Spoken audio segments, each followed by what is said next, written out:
Pak Kapolri, selamat pagi. Siap, selamat pagi Bapak Presiden. Enggak, ini saya di Tanjung Priok, ada keluhan, banyak keluhan dari para driver kontainer yang berkaitan dengan pungutan liar, pungli.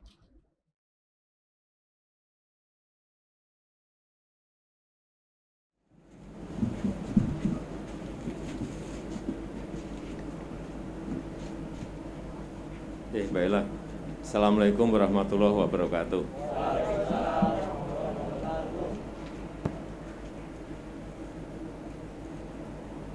Pagi hari ini saya senang bisa bertemu dengan Bapak-Bapak semuanya. Saya mendapatkan keluhan yang saya lihat dari media sosial. Terutama driver banyak yang mengeluh karena urusan bongkar muat. Benar enggak? Tolong nanti diceritakan problemnya apa sehingga kita bisa memberikan jalan keluar. Dan tidak usah takut dengan Pak Menteri atau pimpinan-pimpinan di pelabuhan di sini. Disampaikan apa adanya, kalau bisa dicarikan jalan keluar akan saya carikan secepat-cepatnya. Saya rasa saya mampir ke sini hanya untuk itu. Silakan.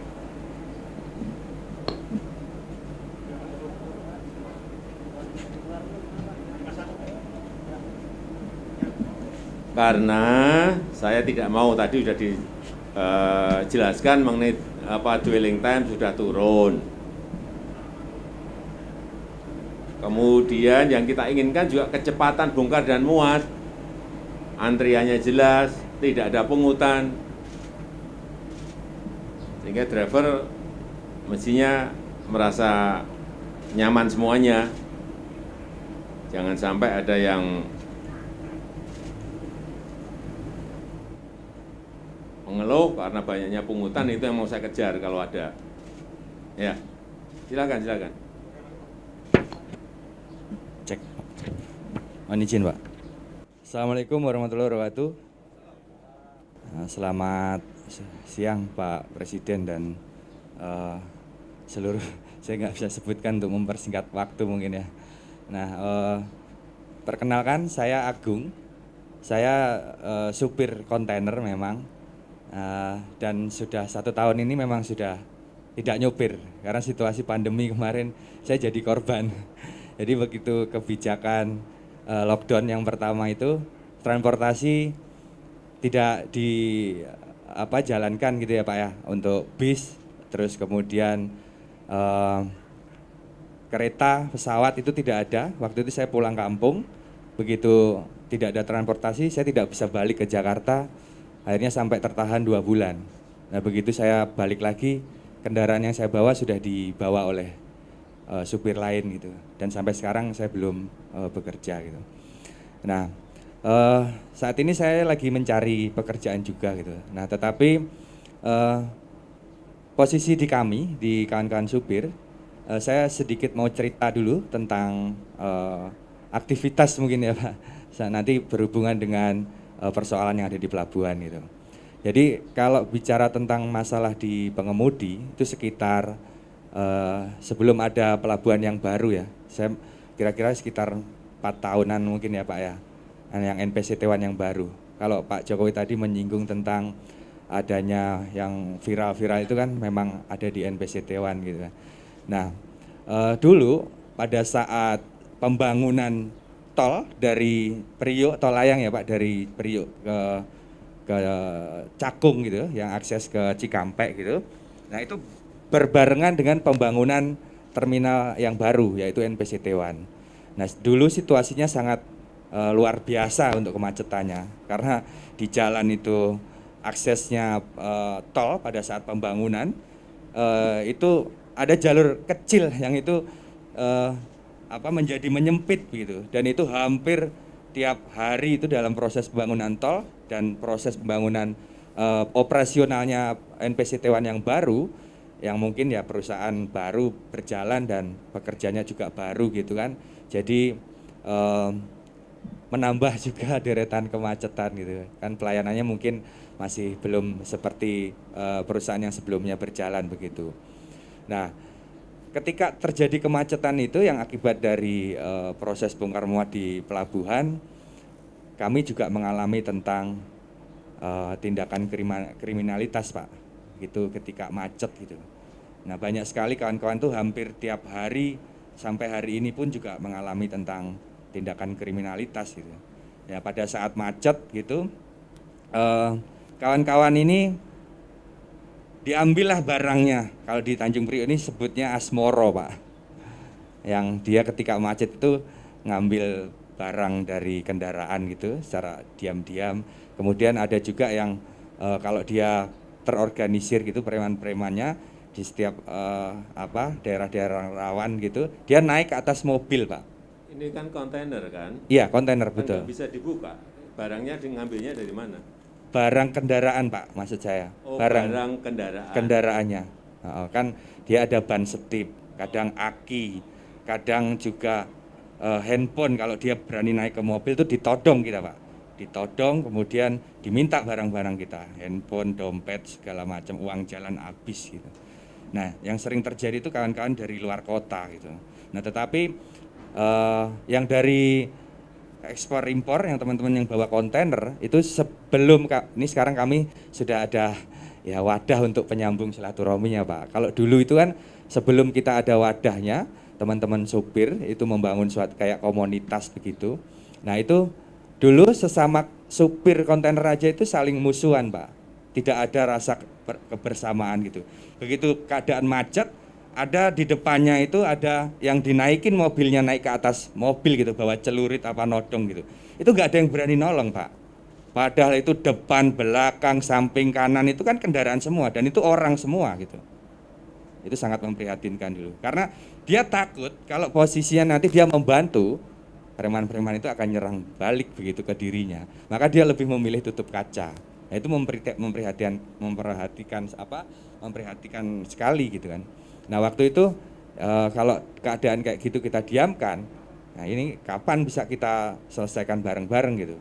Sekarang masih ada enggak itu? Masih, itu, Pak. Tadi kan ngomongnya dulu. Sekarang masih? Masih, Pak. Masih?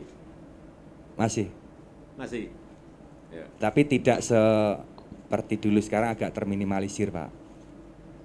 Kalau sekarang kan kawan-kawan ini sudah saling kenal nih. Kayak saya misalkan sama Bang Hakim ini kan beda daerah. Biasanya kan kawan-kawan supir yang di sini itu kan merantaunya itu kan satu kampung nih, misalkan dari Jawa gitu. Ngikut ngernet begitu. Nah, nanti sudah bisa nyupir bekerja diangkat oleh bosnya begitu kan. Nah, itu ngumpul dalam satu perusahaan. Nah, dia tidak akan kenal dengan perusahaan yang lain dan itu juga misalkan Bang Hakim ini dari Medan itu. Dari satu perusahaan misalkan dia connect-nya dari Medan gitu. Nah, itu kayak musuh-musuhan gitu. Gak ada ininya. Nah, maka kita membangun suatu perkumpulan gitu sesama pengemudi. Ketika kami sudah saling kenal, saya kenal sama Bang Hakim gitu. Ketika ada yang di premanisme gitu, ya ayo kita tolong bareng-bareng. Kalau ini, Pak, saya tanya masalah yang berkaitan dengan tadi yang saya sampaikan, pungutan. Ini ada yang menyampaikan pungutan di Fortune, di NPCT One, di Depo Dwipa. Benar enggak? Benar, Pak. Jadi makanya ini kan saya mau itu pungutan apa itu? Saya mau urai rangkaikan semua gitu. Tapi kalau ada ya kawan-kawan yang menyampaikan, Bang Hakim, monggo. Bismillahirrahmanirrahim. Assalamualaikum warahmatullahi wabarakatuh. Perkenalkan nama saya Bapak, nama saya adalah Abdul Hakim Sitompul, panggilan sehari-hari Hakim, Pak. Tadi mengenai kata Bapak masalah di depo ya Pak ya, masalah pungli. Itu benar sekali Pak. Itu pungli itu begini Pak ceritanya, meminta imbalan lah, kalau nggak dikasih kadang diperlambat. Itu jabatan tadi benar itu kayak Fortune, Dwi Pak, terus MBP, hampir semua depo rata-rata. Itu Pak. Yang sekarang itu saya perhatikan itu yang agak bersih, cuma namanya depo Senkon sama depo Purinar agak bersih dikit. Lainnya hampir rata-rata ada pungli Pak. Punglinya itu siapa yang pungli? Dari karyawannya Pak. Jadi contoh Pak, kita kan membawa kontainer nih, kosongan lah ataupun mau ngambil kosongan. Nah, kita laporan kan, diambillah. Itu harus ada uang tip, dia bilang kuliah ya, atau 5.000 paling apanya kadang-kadang 15.000, ada 20.000 Pak. Itu kalau nggak dikasih, masih dikerjakan, cuma diperlambat. Alasannya dulu yang ada duitnya, kata kasarnya begitu lah. Cuma mereka itu nggak mau ngomong Pak. Jadi begitu punglinya Pak di dalam depo itu Pak. Nah termasuk tadi saya jelaskan lagi masalah premanisme. Itu premanisme itu begini saudara, kayak macam kemarin depo macet. Itulah terjadi namanya premanisme itu. Kalau mungkin lancar, ini mungkin tidak ada Pak. Jadi ini kendala kita ini di kemacetan aslinya Pak. Suatu seperti contoh kemarin mungkin Bapak dengar udah di RPCTWA kan, kemacetan udah viral kan. Itu pada saat itu namanya premanisme itu auzubillah min dzalik. Sampai itu kalau nggak salah hari itu ada yang kena todong kalau nggak salah. Pada saat itu pas ngantri macet itu Pak di jalan raya di depan mulai dari pos 8 namanya sini, pos 9 sampai ke Pasus sampai ke sono. Mulai arah dari utara ataupun dari Cakung macet lagi.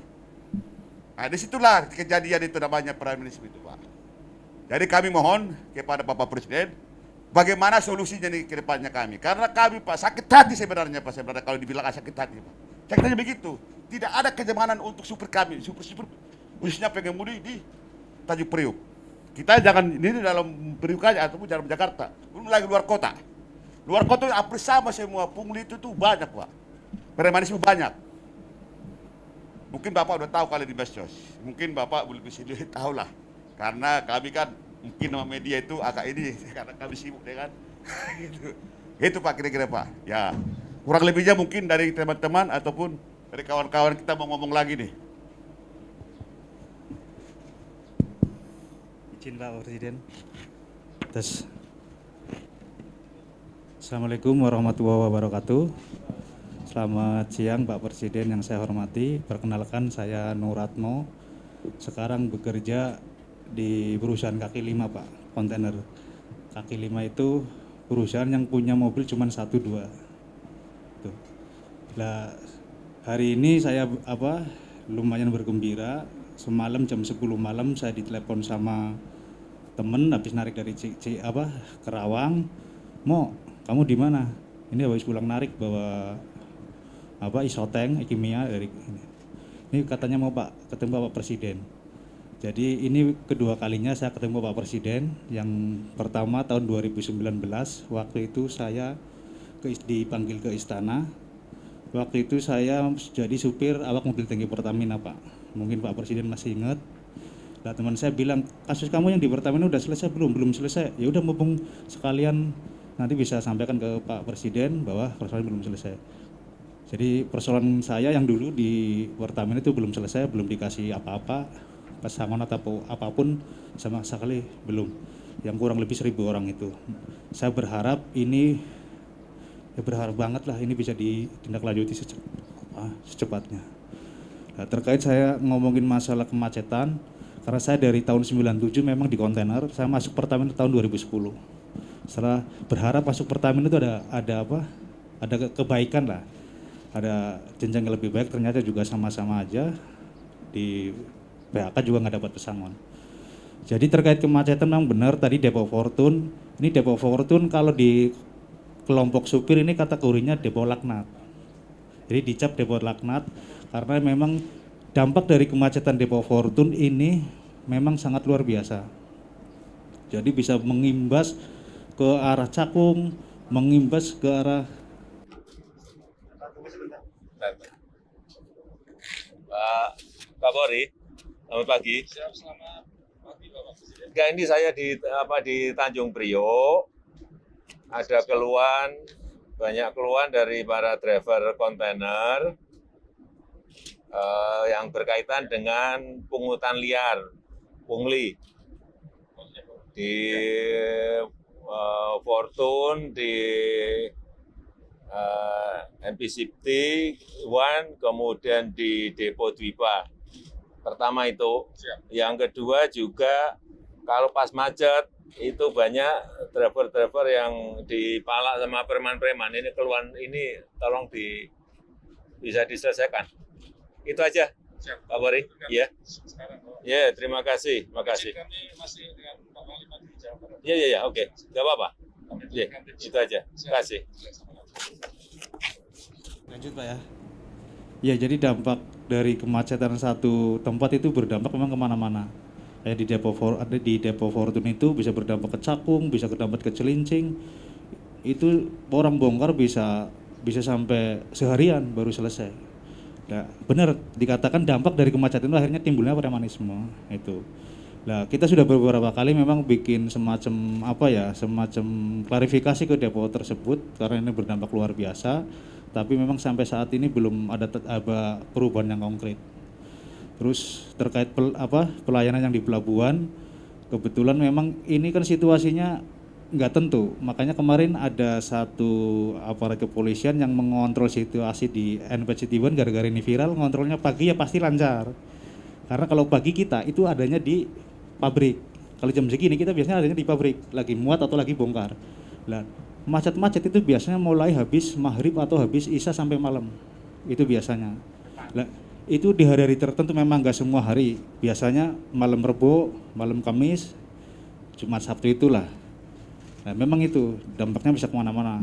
Makanya harapan saya dan teman-teman ya terkait kemacetan yang berdampak premanisme ini bisa secepatnya dibenahin. Itu dari saya, terima kasih. Assalamualaikum warahmatullahi wabarakatuh. Ya, saya sudah nangkep semuanya apa yang diinginkan oleh Bapak-bapak semuanya.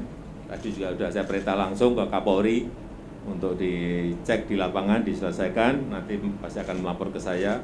Sini juga saya kira sudah didengar langsung oleh Pak Kapolda Metro, tapi saya enggak perintah langsung, perintahnya ke Kapolri biar semuanya jelas. Dan bisa diselesaikan di lapangan, nanti akan saya ikuti ini, proses ini. Nah, kalau keluhan-keluhan seperti itu tidak diselesaikan, udah pendapatannya sedikit, masih kena preman, masih kena pungli, itu yang saya baca di ini, di status di media sosial yang saya lihat keluhan seperti itu memang harus kita selesaikan dan diperhatikan. Saya rasa itu yang bisa saya sampaikan pada kesempatan yang baik ini. Sekali lagi saya terima kasih atas pertemuan pagi hari ini. Nanti coba prosesnya ini akan saya ikuti. Nanti saya akan cek ke bapak-bapak tadi yang menyampaikan apakah sudah terjadi perbaikan atau belum. Kalau enggak, nanti saya undang lagi di lain waktu. Yeah. Terima kasih, karena saya masih ada acara yang lain. Saya tutup, terima kasih. Assalamualaikum warahmatullahi wabarakatuh.